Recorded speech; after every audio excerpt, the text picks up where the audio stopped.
Assalamualaikum warahmatullahi wabarakatuh.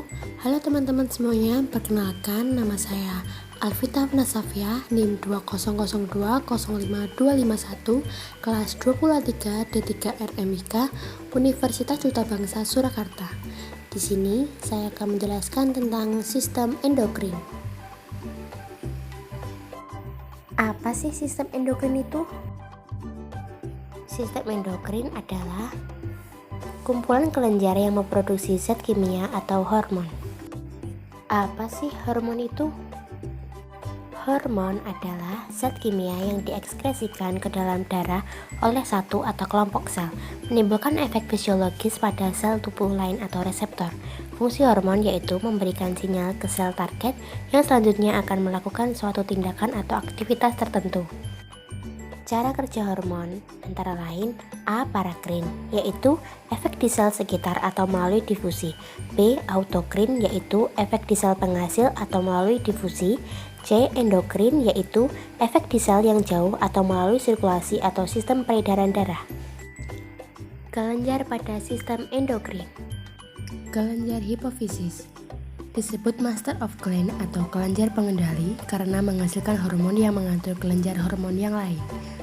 Hormon yang dihasilkan hipofisis antara lain gonadotropin atau FSH, LH yang mengatur kelenjar gonada atau kelamin, somatropin atau GH untuk memacu pertumbuhan, tirotropik atau TSH untuk merangsang kelenjar gondok atau tiroid untuk mengeksekresikan hormon tiroid, kortikotropin atau ACTH untuk mengeksekresikan hormon dari anak ginjal, prolaktin untuk merangsang produksi air susu, MSH untuk merangsang pertumbuhan sel pembawa zat warna atau pigmen, antidiuretik atau ADH untuk meningkatkan penyerapan kembali di ginjal, oksitosin untuk meningkatkan kontraksi otot polos otot rahim saat akan melahirkan.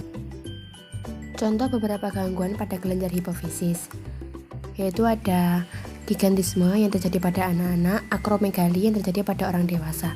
Gigantisme ditandai dengan peningkatan ukuran tubuh secara menyeluruh, lengan dan tungkai yang memanjang secara tidak proporsional. Akromegali ditandai dengan pembesaran kepala, tangan, kaki, rahang, lidah, dan jaringan lunak. Kemudian kelenjar pineal. Kelenjar pineal adalah kelenjar di dalam otak yang berfungsi menghasilkan hormon melatonin. Hormon ini berperan untuk menimbulkan kantuk dan mengatur irama tidur alami atau irama sirkadian.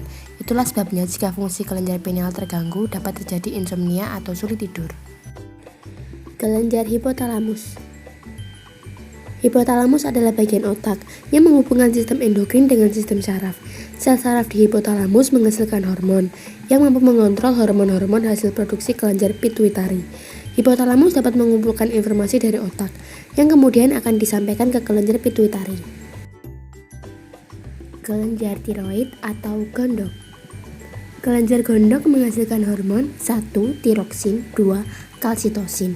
Tiroksin untuk meningkatkan metabolisme energi, kalsitosin mencegah pengeroposan tulang, menurunkan kadar kalsium dalam darah. Kekurangan mineral yodium menyebabkan membengkaknya kelenjar gondok. Kekurangan hormon, tubuh menjadi kerdil, kelebihan hormon, pertumbuhan raksasa. Hormon kelenjar tiroid dihasilkan oleh kelenjar tiroid di leher. Fungsi kelenjar tiroid A. Membantu tubuh normal dan fungsi otak pada bayi, B. Membantu tubuh normal organ, C. Menjamin metabolisme sel, jaringan, dan organ. Fungsi hormon tiroid meningkatkan aktivitas metabolisme seluruhan melalui peningkat jumlah dan aktivitas sel mitokondria, meningkatkan transportasi aktif ion-ion melalui membran sel Na+, K+, ATP, berpengaruh pada pertumbuhan dan perkembangan. Efek-efek spesifik meningkatkan metabolisme KH dan pengangkutan lemak, menurunkan konsentrasi kolesterol, fosfolipid dan trigliserida dalam darah, meningkatkan kebutuhan vitamin, meningkatkan laju metabolisme hingga 60-100%, menurunkan berat badan. Kelenjar paratiroid berfungsi untuk meningkatkan kadar zat kabut dalam plasma darah dengan cara 1. Meningkatkan penyerapan kalsium dari usus, 2. Reabsorpsi kalsium dari ginjal. Kelenjar adrenal. 3 kelompok hormon yang dihasilkan oleh kelenjar adrenal antara lain 1. Aldosteron. Efek aldosteron meningkatkan jumlah Na dan menurunkan jumlah K dalam cairan ekstraseluler selama proses pembentukan urin. 2. Kortisol. Peran kortisol: A. Mengontrol metabolisme KH, protein, dan lemak. B. Membantu menolak efek destruktif dari stres mental dan fisik. C. Hormon seks adrenal atau androgen dan estrogen yang identik dengan yang dihasilkan gonad. Androgen dan estrogen adrenal menimbulkan efek maskulinitas dan feminitas. Efek berlebihan kadar aldosteron menyebabkan hipokalemia dan menurunkan konsentrasi K dalam plasma darah. Penderita mengalami kelemahan otot yang berat. Efek rendahnya kadar aldosteron: A. Konsentrasi ion K dalam cairan ekstraseluler meningkat. B. Peningkatan 60-100% menyebabkan keracunan jantung, peningkatan gagal jantung. Kortisol yang berlebihan menyebabkan sindrom Cushing yang ditandai oleh A. Meningkatnya kadar glukosa darah atau hiperglikemia, menurunnya protein, dan meningkatnya timbunan lemak. B. Glukosa tercampur dalam urin atau glukosuria, mirip dengan diabetes mellitus sehingga disebut diabetes adrenal.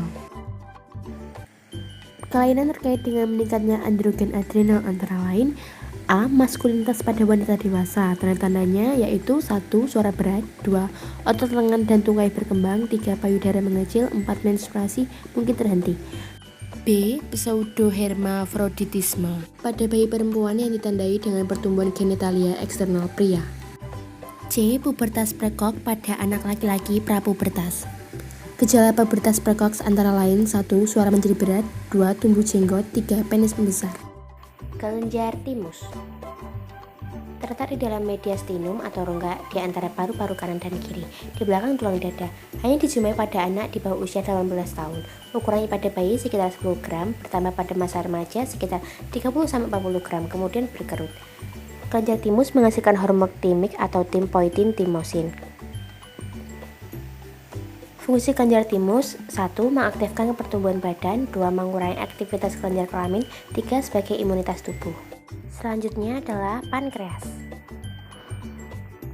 Pankreas terletak di belakang lambung. Di dalam sistem endokrin, pankreas menghasilkan hormon insulin dan glukagon. Keduanya berperan penting untuk mengontrol kadar gula darah atau glukosa. Bagian penghasil hormon di kelenjar pankreas disebut dengan pankreas endokrin. Contoh penyakit yaitu diabetes mellitus. Gejala diabetes: 1. Mudah haus dan lapar. 2. Sering kencing. 3. Berat badan menurun tanpa sebab yang jelas. 4. Cepat lelah dan mengantuk. Gejala lain yang mungkin timbul antara lain: mudah terkena infeksi, luka sulit sembuh, sering kesemutan terutama pada kaki, sering timbul bisul, penglihatan kabur, infeksi jamur, dan gatal di sekitar kemaluan. Kelenjar reproduksi atau testis dan ovarium. Sesuai namanya, kelenjar reproduksi sebagai bagian dari sistem endokrin menghasilkan hormon yang berkaitan dengan seksualitas dan reproduksi manusia. Pada pria yaitu testosteron. Testosteron merupakan jenis hormon androgen yang penting yang dihasilkan oleh testis. Sementara itu, tubuh wanita memiliki hormon estrogen dan progesteron. Hormon wanita ini dikeluarkan oleh indung telur atau ovarium yang berperan dalam pengembangan seksual, kehamilan, dan menstruasi wanita.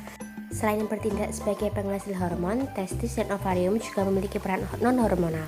Testis menghasilkan sperma dan ovarium memproduksi sel telur.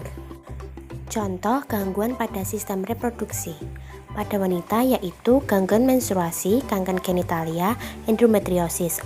Kelainan pada lapisan yang berfungsi melindungi rongga kehamilan atau endometrium. Pada laki-laki yaitu hipogonadisme adalah penurunan aktivitas kelenjar gonad. Kriptorkidisme adalah kegagalan satu atau kedua testis untuk turun ke dalam skotrum. Sekian penjelasan dari saya. Terima kasih. Wassalamualaikum warahmatullahi wabarakatuh.